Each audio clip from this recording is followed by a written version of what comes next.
talking to us, you will feel better. What's happening, people? I hope you're all well.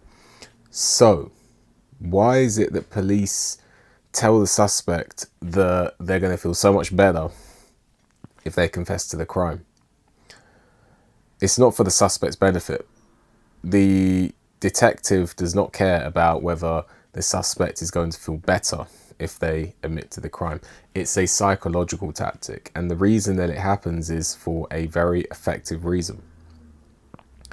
They are trying to get the suspect to disarm their capacity for logic and reasoning. And they're almost morphing themselves into a therapist. The detective is almost morphing him or herself into a therapist and trying to get the suspect to see them as some sort of therapist or counselor to help them, when there's no incentive for the suspect to actually open up in terms of whether they're going to walk out or go to prison. Most of the time it's within a suspect's interest to actually remain silent, but the police officer or the detective is trying to morph him or herself into somewhat of a pseudo therapist and trying to get the suspect to see them as almost someone who they can confide in. And they're almost trying to get them to trade psychological comfort for their freedom, which is actually remarkable when you think about it. But when the suspect is in the interrogation room, maybe the arrest was quite physical, maybe they were taken to the floor, maybe weapons were being pointed at them, and then they got taken to the police station, and, a million things are going through their head. They're in a heightened state. And so this can make them more vulnerable to psychological tactics. And this is one of the psychological tactics that is deployed by detectives in the interrogation room. And the suspect might momentarily feel better about getting something off their chest. This tactic really does get deployed on the assumption that the suspect has any sense of morality. If the suspect has an inkling of morality and they are guilty of the crime and they committed it, then they might feel momentarily a bit of relief, because it's a lot to keep in if someone has murdered another individual, for example.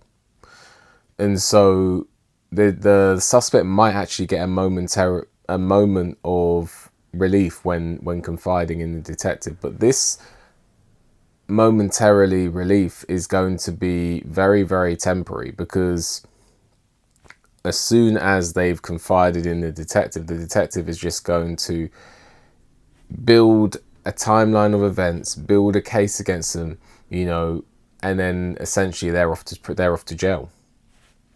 And that 5 minutes, 10 minutes, even 20 minutes of relief, opening up and getting it off their chest, is going to soon evaporate when they realize that they're now going to prison for the rest of their life. But in the heat of the moment, when detectives are using tactics, it can be very, very difficult for a suspect to resist those tactics when they're in that heightened state. And telling the suspect, don't you think you'll feel so much better if you just get this off your chest, or this is gonna eat away at you for the rest of your life. The moment you start talking, you will feel better. These are very manipulative tactics that are used in order to elicit a confession out of a suspect. And once the detective has got what he or she wants from the suspect, i.e. the confession, then they're going to become a lot less sympathetic to the suspect as soon as they feel they no longer need any more information.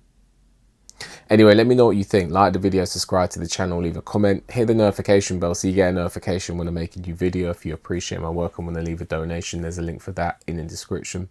And with that, enjoy the rest of your day, and I'll see you on the next one.